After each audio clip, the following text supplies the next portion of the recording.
دوستو، شیخ سعدی رحمۃ اللہ علیہ اور ان کا صاحبزادہ دونوں ایک رات تہجد کی نماز پڑھ رہے تھے۔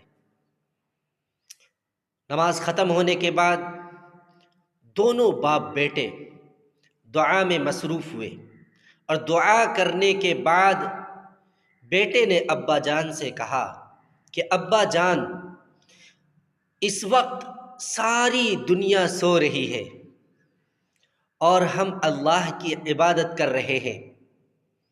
اس بات پر شیخ سعدی رحمۃ اللہ علیہ نے اپنے صاحبزادے کو کتنا پیارا اور خوبصورت جواب دیا۔ کہا، بیٹا، اگر دوسروں کے عیبوں پر نظر رکھنی تھی تو بہتر تھا کہ تو بھی سویا رہتا۔